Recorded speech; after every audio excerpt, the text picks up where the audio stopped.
These are the three pillars of a future-proof roofing company.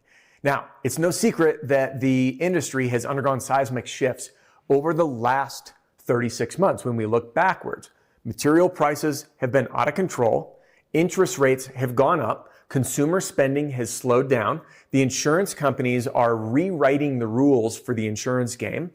We see less people wanting to actually go to work. We see private equity coming into the industry with literally billions of dollars, as we just witnessed as Verisk acquired Acculinks, a video I broke down with John Cenac, by the way, on the actual investor deck, so you can see what's actually happening with the intention of that strategy and not just pure theory and conjecture in online groups. There's been a lot of changes, and as I've seen these changes, well, the history can predict the future. So I start thinking, what does the next 36 months of roofing look like? And that's when it hit me. It was time for me to do the roofing industry report, and I just published it, and you can get your copy now.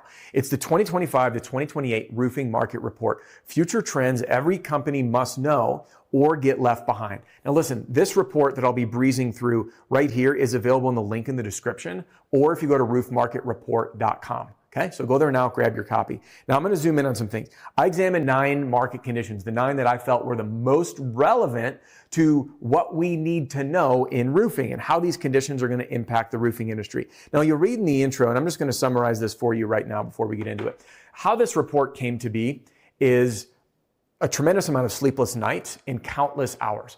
The time that most roofing company owners don't have to dedicate to this research, and I've done it for you. Now, the other privileged opportunities that I have is direct access to some really powerful and influential people, both inside roofing and outside roofing. And I'm talking about CEOs of private equity groups, some of the world's top marketers that are not only seeing what's happening, but leading researchers into what's happening as we see LLMs like ChatGPT, Gemini, Claude, etc., sweep into our world, what that's doing with searchability, future marketing trends, looking at consumer buying patterns of what homeowners want, combing through housing data, getting access to some ARMA data from manufacturers, looking at the Harvard Joint Studies data. All of this is combined in this report, including conversations with one of the world's largest M&A, that's mergers and acquisitions. And you heard me right, world's largest, not just like in the US. And what I did is I put this report together for 2 reasons. Reason number 1 is to give you a first mover advantage so you can see what's coming and be the first to adapt. There's a lot of folks in roofing that are dragging their heels. They're too busy to change. They say, I don't want to deal with this. And they're going to be chasing the companies that have the first mover advantage. And the second reason is to empower you to build a profitable, future-proof company. And the key thing here is that you love. So I'm going to be breaking this report down and helping you navigate what moves you can or maybe even should be making to build the profitable future-proof company of tomorrow, starting today. Now, what I did is I began with these 9 conditions. And I'm going to skim through this report with you right now because there's a lot in here. So number 1 is the financial performance of the residential roofing industry. And it took me a while, by the way, to reduce this report to just 17 pages. I grabbed the elements you need to know. Then we examine the buying patterns, what homeowners want, because there's some trends that are changing and some that are actually quite shocking. Number 3 is marketing strategies, the sales strategies, and then we get into private equity activity. Yes, that one's an interesting topic, along with insurance claims, another one that's, I'm sure, getting people pretty riled up right now. Then we have the job market and recruiting. What can we expect moving forward? In fact, I recently did a video on this topic not too long ago, along with advancements in technology and AI. So as we look through this, you're likely wondering to yourself, like, well, what do I do with all of this information? Because it can be daunting. You're looking through 17 pages of changes and changes and changes. And if there's one thing we know that's constant in business, it is change. But if we try to adapt all of this, it becomes overwhelming and it can be distracting. So what I did is I sat and I stared at this. In fact, I used this very whiteboard behind me. And I started drawing out all of these different patterns that I saw. And in fact, I'm just going to sketch it. I wasn't even planning on it in this video, but it was on this very whiteboard that I saw, oh yeah, pattern number 1. All of these changes fall into this one bucket, the word culture. All of these changes boil down into this first bucket, culture. Now, culture is a word that's often thrown around by people. They're saying, oh, we have good culture, we don't have good culture. And culture is like what you put up on the wall. But culture is real simple. Culture is how people feel about working with or working for your company. That is how I define culture. Now you'll see, I'm going to share this report because I have an infographic of how all this fits in, but that's bullet number one. Now let's get into number two. The next thing that I saw is all of these trends boiled into this other bucket that I labeled convenience. Okay, convenience. Now, convenience is homeowners have this growing desire to get things now. We want instant information, right? We want to be able to have an appointment when it's convenient and works for us. I don't want to have to miss work to sit and talk to you about my roof. And then the third bucket hit me, and that is cost effective. Now, don't think that we are done because we are just getting started. You're going to see how what we just sketched out right here, cost effective, these three buckets are what I call the timeless strategy. Now, what I mean by timeless is that there's one constant in business, and that is change, right? But here's my clock. There's 12, 3, 6, and 9. As time goes on, our business will be threatened by the latest, greatest adjustments in technology and AI. But what we need to ground us through all these changes is a timeless strategy. As the tech changes, it bolts in to the strategy. If we look at this in other terms, we see that the game of business has been a consistent strategy. The game of marketing has been a consistent strategy. In fact, I'm reading one of the marketing classics, the Ogilvy on Advertising. He's talking about marketing trends that started in the 1920s, and they are still relevant today, 100 years ago. This is what I mean by timeless strategies. So now I want to turn my attention back to this report and share how these buckets really will, if you adopt them fully, shape how you build your company regardless of the technology that changes and the AI that changes and all that. Okay, so here's the three buckets. Now, the three C's, culture, convenience, and cost effective.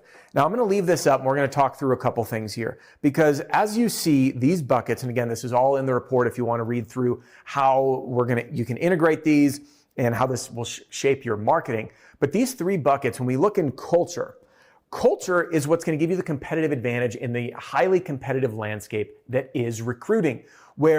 And again, I did a previous video on this, and there's some people that were disgruntled and thought that I was full of it, but I'll let you be the judge.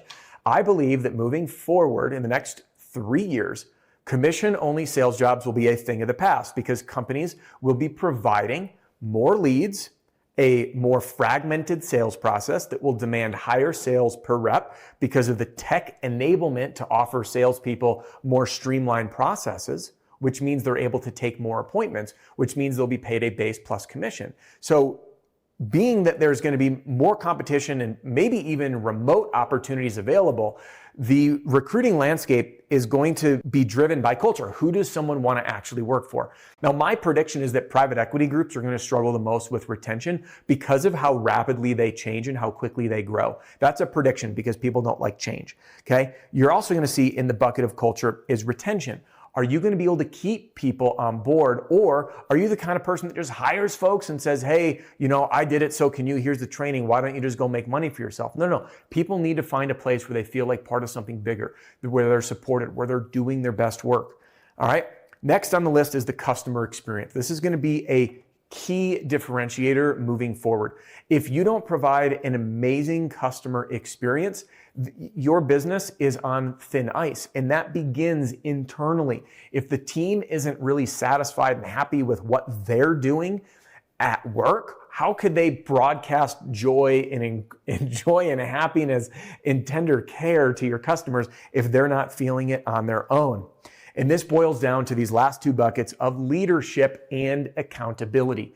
Without strong culture, there is a lack of leadership. And without leadership, there's no accountability. And accountability is one of the most common struggling points I hear from roofing company owners all over the place. In fact, we were just at one of our members of RSRA at their office down in Dallas, Texas. In fact, big shout out to the Miller Storm Restoration team. Jay over there, it just has put together an incredible culture with incredible leaders.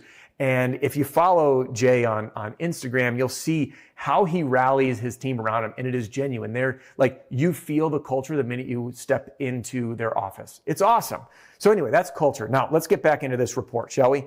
Next bucket is convenience. What I shared before is that homeowners, they want instant information. They want an easy buying process, a hassle-free experience to leverage AI and clear communication. Now, all of that, when we bundle that up into the bucket of convenience, what we see is the ability to adapt regardless of the technology. We know the theme is people want things easy. They want it now. They want hassle-free. They want clear communication.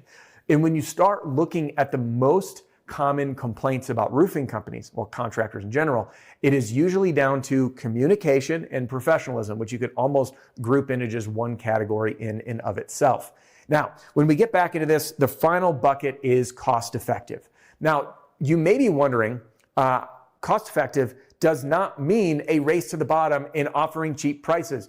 What it means is that you offer financing and you emphasize ROI. In fact, I just did a video, which I'm going to link to at the very end of this, about closing in 2025 to 2028. And you'll see how financing and emphasizing ROI, which is essential with a strong sales process, is so important moving forward. Because if you're not focusing on those two things, and you'll see why in that other video, you're going to lose out to the competitor who is.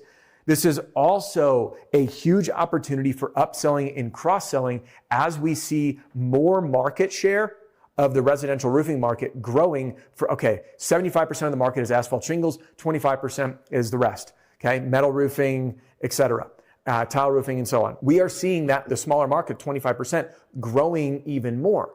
So this is the time for you to offer those upsells as homeowners emphasize longevity and ROI. Now, getting back into this report, it's important to know that all of these are equally as important internally, how you run your company inside and to your team, as well as externally. Here's what I mean. Let's get into it.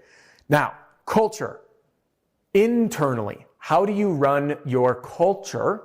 How do people feel about working with or for your company? And then how do we broadcast that out to our customers? This is going to sprinkle into all of your marketing as well. Number two, convenience. How can we create convenience for ourselves by streamlining our processes and leveraging AI, as well as externally making it easy and seamless for our customers? Cost effective. How can we offer cost-effective solutions outside if we're not doing it inside? Which is why I put at the end, running by the numbers. To be financially aware of how your company operates. In fact, in RSRA, we recently had a session where members shared their P&L, their profit and loss statements. We privatized them, so we pulled out any identifying information, but they were all shared within the community, and then we broke them down together in an owner's roundtable. So people could see, where are they too heavy, where are they too light? How do they stack up against others? What percentage are you spending on marketing? What's your net profit? And these are real numbers, not the stuff you see in the online discussion groups and the Facebook groups. I feel like there's just so much misinformation out there because of how people interpret what profit means. Is it net? Is it gross? You know, when people look at margin, is it gross margin or net margin? Like, all of these subtleties of true financial literacy get lost. And then people look at this information and they draw incomplete or inaccurate conclusions. So it's so important to, again, run your company by the numbers. And when you do, you too can offer cost-effective solutions to your homeowners. So now you see how all of these things, the three buckets, culture, convenience, cost-effective, become the foundation, the pillars of a future-proof company where everything, the time of strategy, fits together.